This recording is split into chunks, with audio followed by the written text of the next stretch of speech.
खबर अमरोहा से। उत्तर प्रदेश के जनपद अमरोहा में पूर्व कृषि मंत्री चौधरी अजीत सिंह की जयंती पर आयोजित कार्यक्रम में पहुंचे राष्ट्रीय लोकदल के राष्ट्रीय अध्यक्ष एवं केंद्रीय राज्य मंत्री जयंत चौधरी ने कई अहम मुद्दों पर खुलकर अपनी बात रखी।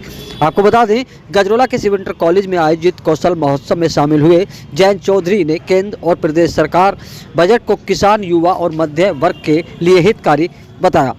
प्रेस वार्ता के दौरान उन्होंने कहा कि बजट में रोजगार, शिक्षा और कौशल विकास को प्राथमिकता दी गई है, जिससे देश की अर्थव्यवस्था को मजबूती मिलेगी। कौशल महोत्सव में 40 से अधिक कंपनियों ने युवाओं को रोजगार के अवसर उपलब्ध कराए। वहीं गजरोला में फैक्ट्रियों के प्रदूषण के खिलाफ 60 दिन से धरने पर बैठे किसानों के मुद्दे पर जयंत चौधरी ने कहा कि वह किसानों से मुलाकात करेंगे और उनकी समस्याओं को सुनेंगे। उन्होंने कहा कि किसानों का जागरूक होना अच्छी बात है और वह उनके साथ हैं। आगामी उत्तर प्रदेश विधानसभा चुनाव को लेकर पूछे गए सवाल पर उन्होंने स्पष्ट कहा कि एनडीए पूरी तरह एकजुट है और किसी प्रकार की कोई दिक्कत नहीं है। कार्यक्रम के बाद उन्होंने मालीखेड़ा स्पोर्ट स्टेडियम में निर्माणाधीन स्विमिंग पूल का निरीक्षण भी किया। सुविधाओं के लिए कितना आवंटन होता था?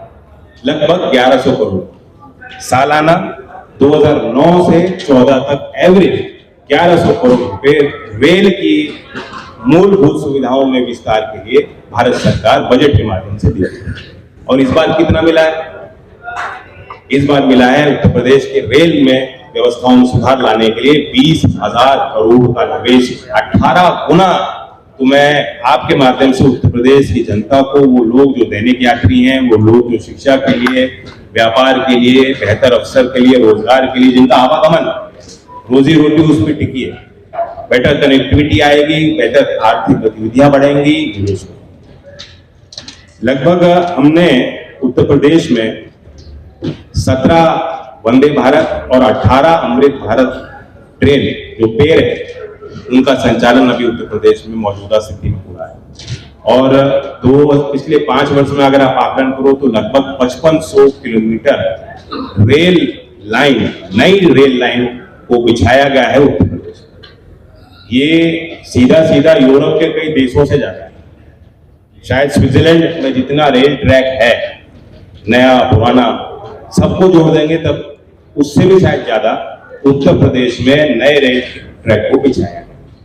तो इसलिए रेल सुविधाएं जन जन तक पहुंचे, इसके लिए भारत के केंद्र सरकार के बजट में प्रावधान किया है। मैं रेल मंत्री को भी उनके विजन के लिए और सपोर्ट के लिए धन्यवाद देना चाहता हूं। उत्तर प्रदेश में जैसे हाईवेज का और एक्सप्रेसवे का निर्माण हो रहा है, उससे हमारा ये क्षेत्र भी अछूता नहीं, लेकिन उससे एक खतरा भी उत्पन्न होता है कि ट्रॉमा सेंटर की कमी। और जिस तरह से एक्सीडेंट्स में डेथ होती है, अगर पहले आधे घंटे 1 घंटे में प्रॉपर केयर मिल जाएगी और चिकित्सा की सुविधा मिल जाएगी तो बहुत हमारी जानें बच सकती हैं। तो इमरजेंसी ट्रॉमा सेंटर को उत्तर प्रदेश के सभी जिलों में खोलने का प्रावधान बजट में रखा गया। पिछले चुनाव में लोकसभा में एक नया नारा प्रधानमंत्री जी ने महिलाओं को के सशक्तिकरण के लिए दिया था कि लखपति दीदी।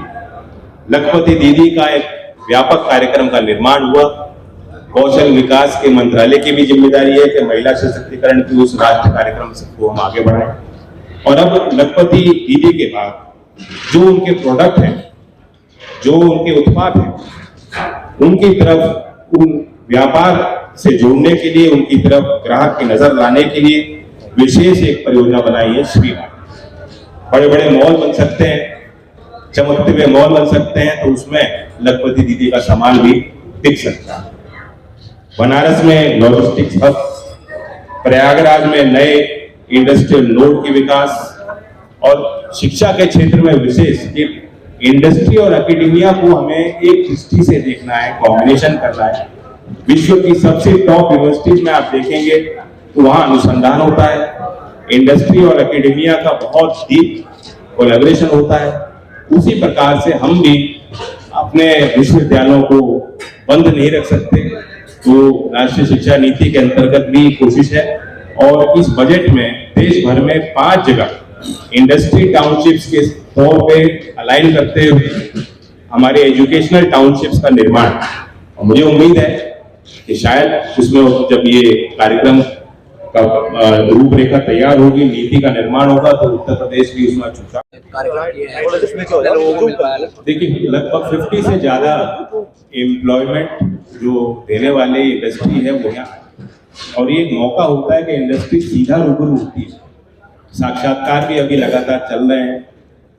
मैं बच्चों को भी एक बात कहना चाहता हूँ कि पहली बार इंटरव्यू दे रहे हो तो जरूरी नहीं है कि पहली बार में नौकरी मिले, वो रिजेक्शन बहुत जरूरी है।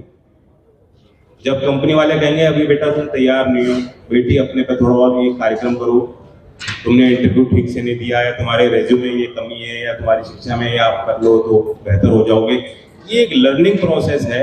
लेकिन अभी ऑलरेडी जैसा मैंने कहा, जो 7,000 पंजीकरण हुए उसमें 3,000 से ज्यादा आज यहाँ उपस्थित हुए हैं बच्चे, और उन बेटों बेटियों में से 1,000 से ज्यादा को भी ऑलरेडी नौकरी मिली। बाकी आंकड़ों का जो है एक आकलन किया जाएगा जब ये आयोजन आज का पूरा हो जाएगा। उसके बाद एक प्रॉपर रिपोर्ट यहीं पे NSDC और मंत्रालय के अधिकारी दोबारा आएंगे और आपके बीच आपके समक्ष वो रिपोर्ट आपको देंगे, प्रस्तुत करेंगे।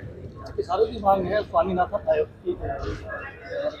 स्वामीनाथन आयोग की रिपोर्ट तो लागू हो ही चुकी है। आप भाव की बात कह रहे हैं तो बेहतर भाव किसानों को मिले, किसानों का हित संरक्षित रहे, इसके लिए भारत सरकार तत्पर है और प्रयासरत है, और सारी कोशिशें उनकी उसी ओर है। यहाँ तक कि जो अभी विदेश दूसरे देशों के साथ, यूरोप के साथ और US के साथ भी जो करार हुआ है, समझौता हुआ है, बहुत ही बारीकी से इस बात को समझा गया है कि कहीं भी किसी फैसले से किसानों को नुकसान ना हो, किसानों को बल्कि उनका फायदा होगा। हमारे पश्चिमी उत्तर प्रदेश में बागवानी है और यहाँ का आम भी एक्सपोर्ट हो, ये भी इसमें प्रावधान किया गया है। यहाँ का जो हाई वैल्यू प्रोडक्ट है उसका ग्लोबल डिमांड है, वो एक्सपोर्ट भी कर सकता है। वहीं कहीं भी जो यहाँ की फसलें हैं, जहाँ जिस फसल में हम आत्मनिर्भर हैं, वो बाहर से आयात देश में कतई नहीं किया जाएगा। कॉमर्स मिनिस्ट्री की तरफ से ये बयान आ चुका है, स्पष्टीकरण आ चुका है, और प्रधानमंत्री जी ने तो करार होने के पहले ही कहा था कि मैं देश के मछुआरों के, कामगार के, कारीगर के और किसान के हिस्से समझौता नहीं। अच्छा सर, यहाँ एक वेंकटेश्वरा यूनिवर्सिटी है, वहाँ 300 बच्चों के साथ धोखाधड़ी का मामला आया है, तो उसमें क्या कहेंगे? नहीं, इसमें जो है UGC रेगुलेटर है, और हालांकि वो प्राइवेट यूनिवर्सिटी है, लेकिन छात्रों के हित को आगे रखा ही जाएगा। जो भी इसमें कार्रवाई करनी होगी। बच्चे लगातार प्रदर्शन भी कर रहे हैं, SP ऑफिस भी पहुंच गए, मगर मैं अधिकारियों से आज इसका जायजा लूंगा, रिपोर्ट लूंगा। अच्छा, एक यहाँ किसान 60 दिन से धरने पर बैठे हैं फैक्ट्रियों के प्रदूषण को लेकर, अभी तक कोई भी उनको आश्वासन नहीं मिला। अगर यहाँ उपस्थित होंगे तो मैं उनसे बातचीत करूँगा। ये पोल्यूशन कंट्रोल बोर्ड का राज्य सरकार की जिम्मेदारी होती है, और अच्छा है कि अच्छे नागरिक के तौर पे वो अवेयर हैं और अपने पर्यावरण को बचाने के लिए वो तत्पर हैं, सक्षम हैं, और मैं उनके साथ। अच्छा सर, विधानसभा चुनाव आने वाले 27 में, सर क्या प्लानिंग है आपकी, या साथ लड़ेंगे कैसे, क्या? पत्रकारों की नजर में चुनाव अंदर चुनाव आने वाले। देखिए, हम काम कर रहे हैं, चुनाव जनता का काम है, हम अपना काम कर रहे हैं, हम अपना धर्म निभाएं। जो जिम्मेदारी मुझे दी गई है, चौधरी अजीत सिंह जी IITN था, उस समय उन्होंने समझा कि तकनीक से मैं किसान के अगली पीढ़ी को कैसे जोड़ सकता हूँ, आधुनिकीकरण की तरफ ले गए, इस क्षेत्र को आबाद किया, फैक्ट्रियां लगवाई। आज मुझे भी मौका मिल रहा है उसी तकनीक से। आज मैं AI के लिए कार्यक्रम कर रहा हूँ, निःशुल्क हमने skill for AI for awareness और AI फॉर रेडीनेस का कार्यक्रम, स्किलिंग फॉर AI रेडीनेस 4 का कार्यक्रम निःशुल्क स्किल इंडिया डिजिटल हब पे सबके लिए रखा है। मैंने खुद वो कार्यक्रम किया, 15 घंटे का कोर्स। आपको भी कहता हूँ, अगर आप चाहें तो माइक्रोसॉफ्ट का, NASSCOM का, HCL का कोर्स उपलब्ध है, आप चूज करें और कोर्स करें, क्योंकि अभी जमाना AI है। मुझे लगता है पत्रकारिता पे भी उसका प्रभाव निश्चित पड़ेगा। अच्छा, आज बिजली कर्मचारियों की भी हड़ताल है निजीकरण के लिए। ये सब आपके टच में है। ये सरकार की जिम्मेदारी, हड़ताल नहीं होती, और कहीं भी जनमानस को असुविधा ना। मोइन खान को जो है, मोइन खान है, उन्हें 19 महीने जेल काटनी पड़ी है। रेप का एक केस था, उसमें कोर्ट ने उन्हें बाइज्जत बरी कर दिया है, उससे पहले उनका घर तोड़वा दिया जाता है। इसे किस नजर से देखते हैं? त्वरित जस्टिस, न्याय जैसी कोई चीज नहीं, न्याय को वक्त लगता है, और हमें मैं जल्दबाजी नहीं करूँगा।